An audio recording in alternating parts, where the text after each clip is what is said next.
이번 주 평창 동계올림픽에 참가하는 북한 선수단 등이 잇따라 한국을 찾습니다. 하지만 고위급 대표단의 구성, 또 방남 일정 등은 아직까지 확인되지 않고 있습니다. 김주환 정치안보 전문기자와 함께 자세한 얘기 나눠보겠습니다. 김 기자, 먼저 이번 주에 남북관계 주요 일정부터 좀 전해주시죠.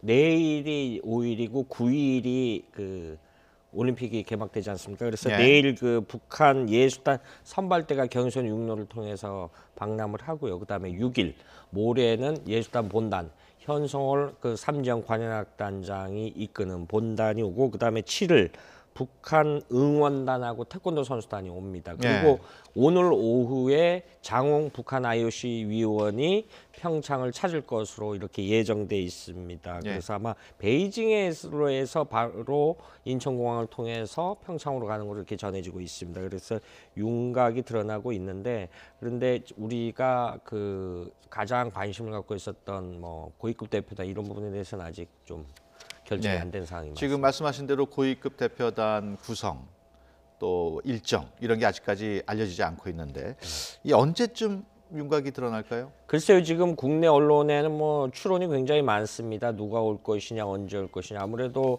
북한의 입장으로서는 좀 관심을 극대화하기 위해서 개막식 직전에 오지 않겠느냐라는, 그러니까 8일이 되겠죠. 8일 날 강릉에서 IOC 위원 총회가 열릴 예정이거든요. 그리고 그날 열리는데 고위급 대표단은 그 행사와 관련이 없겠지만은 아무래도 우리 정부 입장은 고위급 대표 단장과의 여러 가지 공식 비공식 만남을 통해서 한반도 평화 문제라든가 이 부분을 논의하겠다는 생각을 갖고 있습니다. 그런데 그래서 거물이 와줬으면 좋겠다라는 게 우리 정부의 사실은 속내죠. 속내인데 이 부분에 대해서 북한이 아직 명확하게 이야기를 내놓고 있지 않습니다. 물론 지난달 9일 날 남북 고위 당국 회담에 이 부분이 합의를 했어요.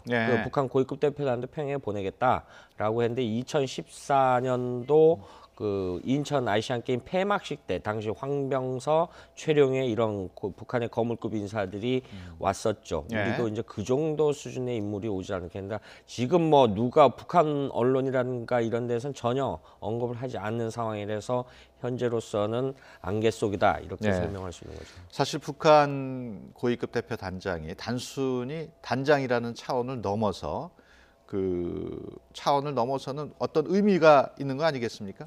그렇죠. 북한은 선수단 단장은 확정이 됐죠. 체육성 부상이 오기로 했는데 이 부분에서 말씀드려서 아무래도 정상이라든가 정상급 이사, 미국에서는 마이크 펜스 부통령이 오기로 돼 있지 않습니까? 그리고 일본에서는 아베 총리가 직접 오겠다라고 했고, 중국에서는 이제 상무위원이 오는데 이런 부분에서 만나다 보니까 한반도 주변의 육자회담 당사국들이 역설적으로 다 비공식으로 만나게 되는 거죠. 그럼 자연스럽게 여러 가지 모임을 통해서 한반도 문제를 논의를 해보자. 그러니까 지금 일각에서 우려하는 평창 이후의 상황이 어떻게 될 것인지에 대해서 예단을 못하기 때문에 이런 부분에 대해서 총의를 모으고, 그리고 고위급 단장이 김정은 위원장의 친서 혹은 구두 메시지를 가지고 올 개연성, 이런 부분에 대해서 우리 정부는 사실 희망 섞인 좀 기대를 갖고 있는 게 사실입니다. 그래서 그런 여러 가지 만남을 통해서 북한의 핵심 그룹의 의중이 뭔지, 어떤 한반도 문제에서 어떤 생각을 갖고 있는지 이런 거를 흉금없이 터놓고 얘기를 해보자라는 것이 우리 정부의 생각이죠. 엊그제죠, 문재인 대통령하고 트럼프 대통령 통화를 했습니다. 올림픽의 성공적인 개최, 그 밖에 여러 가지 내용을 얘기했을 텐데 이런 양국 정상의 통화가 남북 관계 개선에 어느 정도 도움은 되겠죠? 그렇죠. 엊그저께 2일 날 밤에 통화를 했는데 이 전까지 좀 트럼프 대통령이 연두교소에서 북한 인권 문제라든가 이런 부분을 굉장히 언급을 강하게 했죠. 그리고 비핵화 문제라든가 있기 때문에 그 이전에 미국에서 개선한 이른바 코피 전략, 북한의 선제 공격의 일환으로서 이런 군사 옵션 논의도 굉장히 백가쟁명식으로 나왔던 상황에서 양 정상이 통화를 했다라는 것 자체가 올림픽 공조를 평창 올림픽을 평화롭게 치러되겠다라는 우리 정부의 기본 입장을 트럼프 대통령도 같이 손을 들어줬다. 이런 상징적 의미가 굉장히 크거든요. 예. 그런데 그 통화 내용 중에 그 문재인 대통령이 이런 얘기를 하겠다라고 전해지고 있습니다. 펜스 부통령이 오니까 북측 그 고위급 대표가 누가 될지 몰라도 자연스럽게 좀 대화의 장을 마련하는 게 어떻겠느냐 예. 이런 취지의 발언을 했다라고 합니다. 그런데 예. 여기에 대해서 무슨 트럼프 대통령이 어떤 언급을 했는지는 전해지지 않고 있는데요. 어찌됐든 간에 우리로서는 평창 올림픽 이후에 한반도 평화가 정착되는 계기를 하고 그런 어떤 남북 대화 개선이 북미 대화의 초입 단계로 들어선 어떤 그 마중물 견인차 역할을 우리 정부가 해보고 싶어하는 게 바람이거든요. 예. 이런 게 좀 구체화되는 어떤 윤곽이라도 잡을 수 있기를 바라는 내용이 양 정상의 통화 내용 중에 포함된 것으로 이렇게 전해지고 있죠. 예.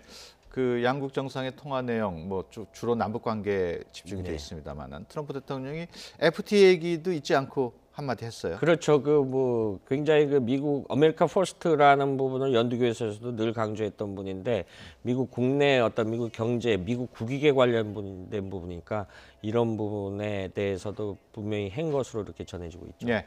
지금 관심이 올림픽 개막 전날 북한이 그 열병식을 한다는 게 지금 관심입니다.